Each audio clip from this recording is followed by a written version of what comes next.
Reg, ek gaan nou gou vir julle 'n paar voorbeelde doen. Hier het ek nou, ons gaan begin sommer met die lineêre molekuul. Indien ons 'n element het in groep 1.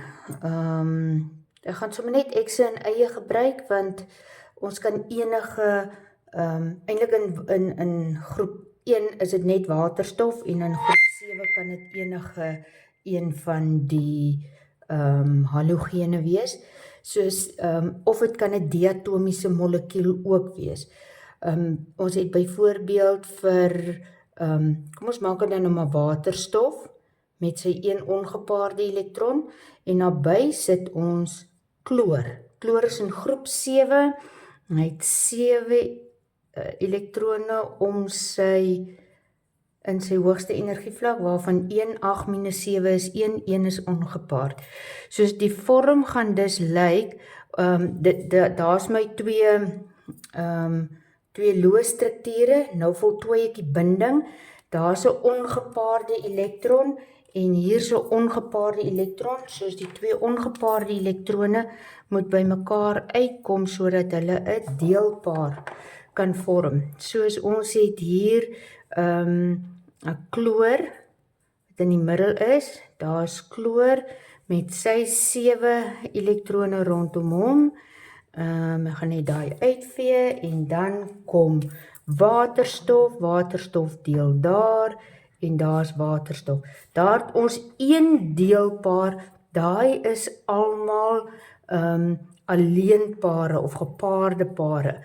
Daai gepaarde pare stoot daai een af, daarom gaan ons molekuul vorm so lyk. En daar's net een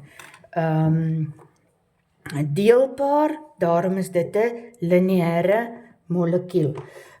As ons gaan kyk, byvoorbeeld 'n ander voorbeeld daarvan is, hierso deelpare is net 1, vorm is lineêr.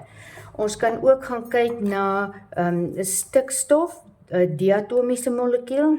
Stikstof is in groep 5, 1, 2, 3, 4, 5, plus nog 'n stikstof, en daar, en dan kom die twee stikstowwe by mekaar, ons teken ons verbinding, wat ons kry, maar hier gaan ons nou kry dat ons het stikstof en stikstof.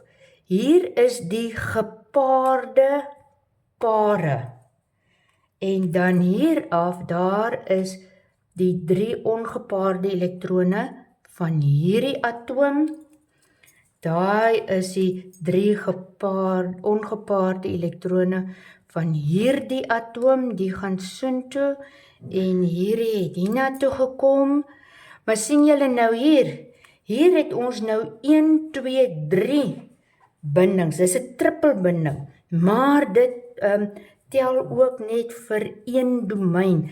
Daai gepaarde paar, stoot die af. Met ander woorde, hier sou ons dan nou net 'n derde binding ook by ingesit het hier.